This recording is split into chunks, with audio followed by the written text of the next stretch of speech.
क्या ईरान किसी secret mission में लगा हुआ है? क्या मुश्तबा का एटम तैयार है? और ये राज ईरान छिपा रहा है? और क्या ईरान ने न्यूक्लियर टेस्ट किया है? क्या है ईरान में लगातार आ रहे भूकंप के राज? ईरान में एक बार फिर से भूकंप की खबर है। बहुत बड़ी खबर आपको बता दें, खोजेस्तान प्रांत में 5 तीव्रता वाले भूकंप की खबर आ रही है। कुछ देर बाद 4 तीव्रता का आफ्टर शॉक भी महसूस किया गया। यह झटका सेलेन क्षेत्र में 8 किलोमीटर की गहराई में दर्ज किया गया। ईरान में भूकंप आया तो दुनिया में एक और शक पैदा हुआ, क्या धरती सिर्फ ईरान में कांपी थी, या नेचुरली प्राकृतिक कांपी थी, या जमीन के नीचे 5 किलोमीटर अंदर कोई बहुत बड़ी प्लानिंग चल रही है। सोशल मीडिया पर न्यूक्लियर टेस्ट की अटकलें तेज हो गई, लेकिन जब तक कोई आधिकारिक पुष्टि ना हो तब तक दुनिया किसी खबर को मानती नहीं है। कोई ठोस सबूत भी सामने नहीं है। लेकिन जब हमने डॉट्स को कनेक्ट किया तो हमें लगा कहीं ना कहीं दाल में कुछ काला तो जरूर है। तो आइए जानते हैं कि इसके पीछे की वजह क्या हो सकती है। ईरान के गुप्त भूमिगत परमाणु ठिकाने, सीमित अंतर्राष्ट्रीय निगरानी और तेजी से आगे बढ़ते परमाणु कार्यक्रम ने दुनिया की बेचैनी बढ़ा दी। आज की तारीख में ना तो अमेरिका को पता है, ना अमेरिकी एजेंसी CIA को पता है, ना इजरायली खुफिया एजेंसी मोसाद को पता है कि ईरान ने जो न्यूक्लियर एनरिच किया हुआ वो कहां है, किस इलाके में दफन है। और अगर यह बात दुनिया को नहीं पता है तो दुनिया से चोरी छिपे या इस पर्दे के पीछे क्या ईरान यूरेनियम एनरिच करके परमाणु टेस्ट कर चुका है और परमाणु बम बनाने के अगले पड़ाव की ओर बढ़ चुका है। दरअसल जंग के बीच ईरान के दक्षिण पश्चिम खोजिस्तान प्रांत में लगातार भूकंप के झटके आते रहे। इसी वजह से ईरान के न्यूक्लियर टेस्ट को लेकर सवाल उठते रहे। एक बार फिर से भूकंप आया तो सवाल उठने लगे। आज भूकंप सैलेन डेशफुल शहर में महसूस किए गए। जंग के बीच में लगातार भूकंप के कारण क्या है? जाहिर सी बात है, अगर यह प्राकृतिक है तो प्रॉब्लम नहीं है, लेकिन अगर यह कोई टेस्ट है तो फिर तेल अवीव और अमेरिका के लिए से बुरी खबर नहीं हो सकती। अब आपको एक नक्शा दिखाते हैं, आइए देखते हैं। इससे कुछ चीजें आपके थोड़ी सी क्लियर होंगी। दारखुइन परमाणु संयंत्र, बुशहर ऊर्जा संयंत्र, अराक परमाणु परिसर और भूकंप का केंद्र। तो ये 3-4 चीजें हमने कनेक्ट करने की कोशिश की। अराक परमाणु का केंद्र जो आप देखेंगे वो लोकेशन साइट से 620 किलोमीटर की दूरी पर है। दारखुइन परमाणु संयंत्र अगर आप देखेंगे तो जहां सेलेन जो भूकंप का केंद्र है उससे 110 किलोमीटर की दूरी पर है। और सेलेन भूकंप का केंद्र जो है उससे अगर बुशहर परमाणु ऊर्जा संयंत्र देखेंगे तो यह लगभग आपका जो है वो 530 किलोमीटर की दूरी पर है।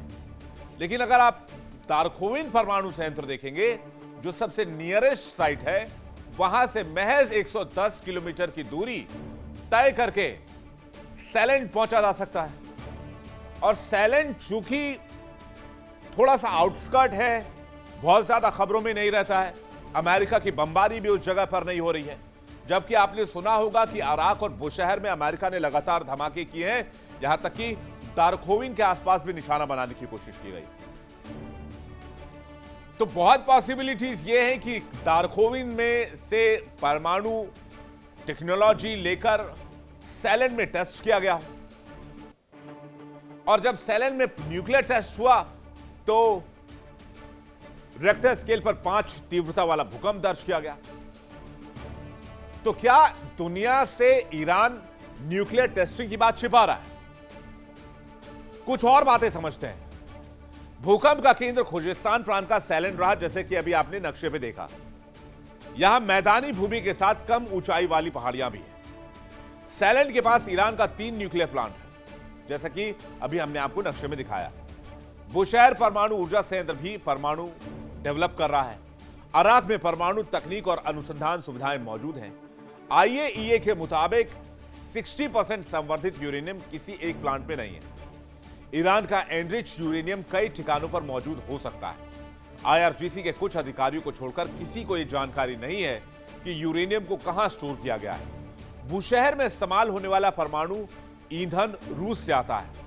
कैस्पियन सागर से होते हुए रूस से ईरान का लगातार संबंध रहा है और यहां से आयात निर्यात का सिलसिला भी इस रूट से चलता रहता है। सवाल यह उठ रहा है कि क्या ईरान ने यहां न्यूक्लियर टेस्ट किया? जो हालात अभी तक के दिख रहे हैं और जिस तरह से यह इलाका तीन तरफ से न्यूक्लियर एनर्जी वाले प्लांट से घिरा हुआ है और न्यूक्लियर अनुसंधान रिसर्च वाले एरिया से घिरा हुआ है, उससे अनुमान यही लगाया जा रहा है कि कुछ तो गड़बड़ है, दाल में कुछ काला है। और पूरी दुनिया आंखें तरे रही है कि आखिर ईरान की धरती इतनी क्यों कांप रही है। खुजिस्तान और अहवाज इलाके में लगातार धरती हिली है। अमेरिकी थिंक टैंक और वेस्टर्न मीडिया इसे ईरान के गुप्त अंडरग्राउंड न्यूक्लियर बंकर या मिसाइल टेस्टिंग से जोड़कर देख रहे हैं। भले ही अमेरिका यह कहे कि वो ईरान को घुटनों पर ले आएगा और ईरान के न्यूक्लियर को खत्म कर चुका है और ईरान को परमाणु हथियार बनाने से रोक चुका है, लेकिन अमेरिका को भी पता है, वेस्टर्न मीडिया को भी पता है, नेटो को भी पता है, ईरान के न्यूक्लियर वेपन्स बहुत हद तक बन चुके हैं। जो देश अब से 2 साल 3 साल पहले 60% यूरेनियम एनरिच कर चुका था, क्या वो देश 90% तक नहीं पहुंचा होगा? और 2024-25 के बाद से IAEA को भी कोई खबर नहीं है कि ईरान के उस एनरिच यूरेनियम का क्या हो रहा है। इसलिए आपको याद होगा, ईरान में कई नेताओं और मंत्रियों ने कहा कि अमेरिका बहुत जल्द सरप्राइज के लिए तैयार है और इसलिए कयास लगाए जा रहे हैं ईरान जमीन के अंदर कुछ बड़ा काम कर रहा है। और अमेरिका को भी नहीं पता कि ईरानी न्यूक्लियर इस वक्त कहां है, जबकि ईरान ने इस बारे में किसी भी तरह की जानकारी अमेरिका से साझा करने से इनकार कर दिया। हाल ही में मुश्तबा ने कहा कि अमेरिका कान खोलकर सुन ले, ईरान परमाणु कार्यक्रम नहीं छोड़ेगा और जिस चीज को लेकर हमला किया गया उसे ईरान पाकर रहेगा। सुपर पावर का तमगा लगाने वाला अमेरिका चाहे जितना जोर लगा ले, ना तो वो ईरान के इरादों को हिला सकता है और न ही ईरान के परमाणु कार्यक्रम को रोक सकता है। अमेरिका और पश्चिमी देशों के लिए सबसे टेंशन की बात ईरान का न्यूक्लियर ही है। ईरान के पास 2024-25 तक 60% एनरिच यूरेनियम मौजूद था। वो अब 70% है, 80% है या 90% हो चुका है, इसके बारे में ईरान ने किसी को नहीं बताया है। और अगर 90% हो चुका है और उसके बाद ईरान में लगातार भूकंप आ रहे हैं, तो ये अमेरिका के लिए थोड़ी टेंशन की बात होनी चाहिए, इंक्लूडिंग तेल अवीव, इजराइल के लिए। और ईरान में भूकंप की जो फ्रीक्वेंसी रही है वो साल 2025-26 में कुछ ज्यादा तेज रही है। हमने जब रिसर्च किया तो हमें पता चला कि इस बार की लड़ाई के दरमियान ही ईरान में अब तक 50 से ज्यादा बार भूकंप आ चुके हैं। वॉशिंगटन के कुछ थिंक टैंक इसे सामान्य भूकंप नहीं मानते, बल्कि इसके पीछे ईरान की कोई सीक्रेट प्लानिंग मानते हैं। रही बात ईरान परमाणु कार्यक्रम की, तो पाबंदी और हमलों के बावजूद ईरान ने न्यूक्लियर ब्रेकआउट की तरफ कदम बढ़ाए हैं। रिपोर्ट्स ये कंफर्म करती हैं कि ईरान के पास 60% तक संवर्धित यूरेनियम का भारी स्टॉक मौजूद है, जिससे ईरान 90% पहुंचा ले तो 1-2 नहीं 11 परमाणु हथियार बना सकता है। फोर्दो और नतांज के अभेद अंडरग्राउंड बंकरों में सेंट्रीफ्यूज लगातार घूम रहे हैं। ये सीधा message, clear message super power America को है, जो प्रतिबंधों के दम पर ईरान को झुकाना चाहता था कि अमेरिका चाहे जितनी साजिशें कर ले या इजराइल से मिलकर हवाई हमले कर ले, वो ना तो ईरान के मंसूबों को रोक सकता है और न ही ईरान को परमाणु महाशक्ति बनने से। और इसी पर लगातार ईरान काम भी कर रहा है। अब जब ईरान में भूकंप की बात हो रही है, तो चलिए जान लीजिए कि अगर कोई देश न्यूक्लियर टेस्ट करता है या परमाणु बम टेस्ट करता है तो कितने लेवल का झटका लग सकता है उस इलाके में। माना यह जाता है आमतौर पर भूकंप की तीव्रता अगर 4.5 से 5.5 है, तो कोई छोटा न्यूक्लियर बम टेस्ट किया गया है जो कि 1 से 5 किलो टन तक का हो सकता है।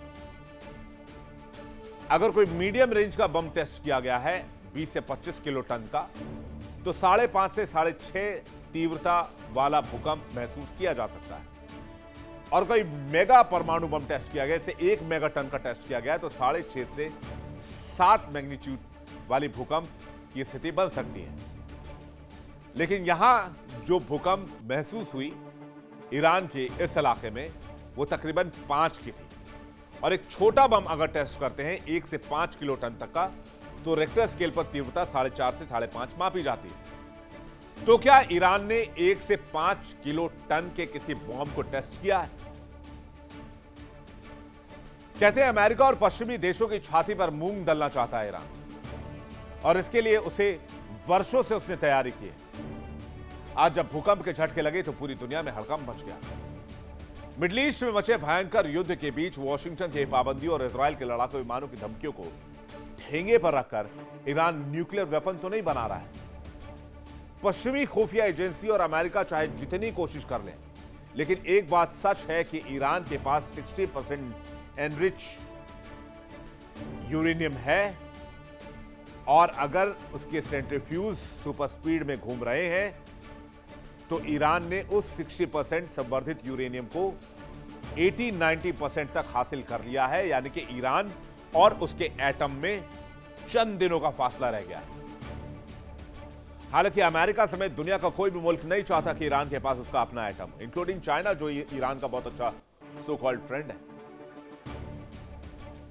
वैसे चीन मतलब का यार, आप भी जानते हैं, मैं भी जानता हूं, लेकिन कोई नहीं चाहता कि ईरान के पास न्यूक्लियर पावर हो।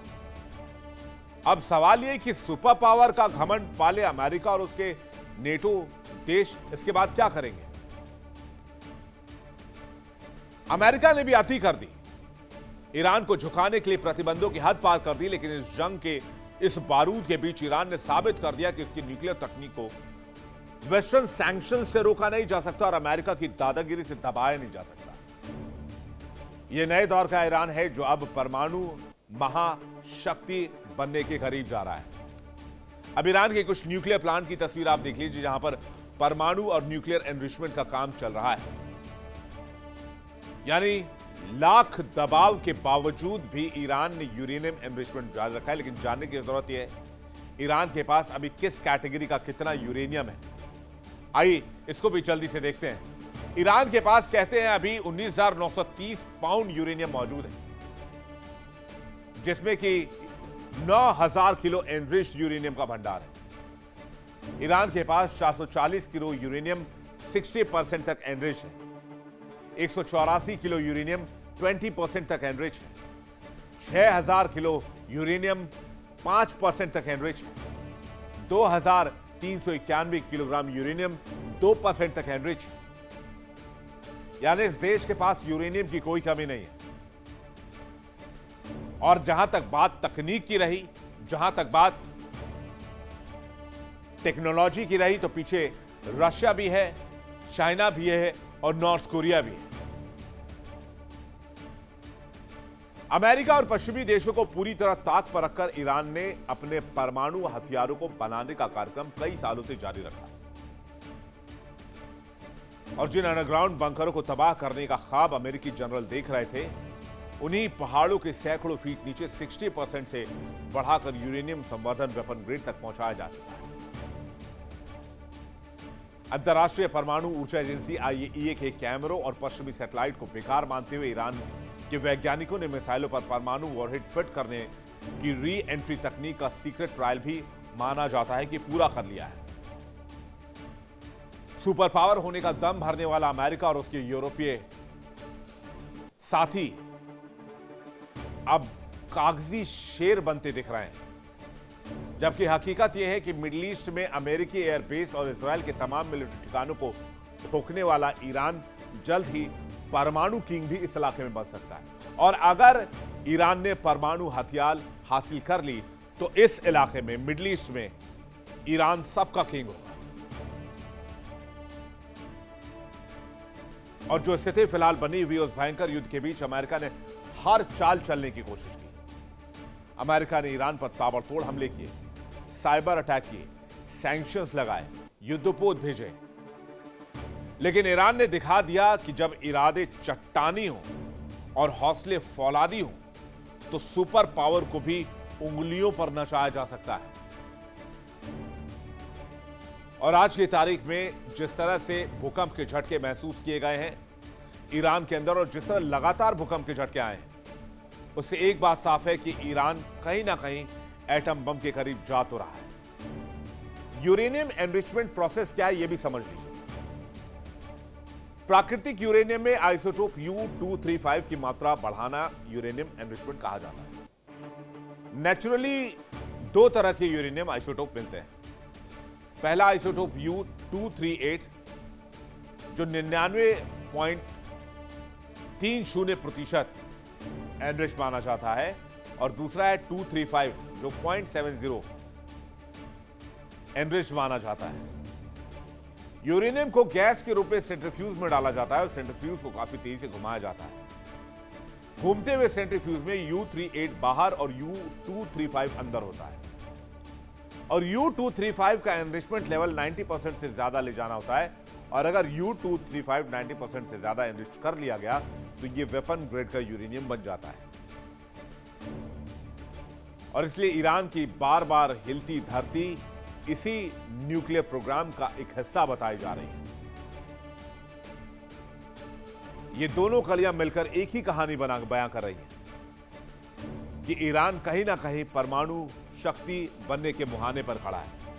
या तो इससे पहले अमेरिका उससे रोक ले या इजराइल उसे रोक ले, नहीं तो हो सकता है कि बहुत जल्द आप ये 1-2 साल में घोषणा सुनेंगे कि ईरान ने परमाणु बम टेस्ट कर लिया या परमाणु बम बना लिया है। पश्चिमी मीडिया और अमेरिकी खुफिया एजेंसी लाख कोशिश कर रहे, लेकिन अभी तक वो ये पता नहीं लगा पाए हैं कि ईरान के न्यूक्लियर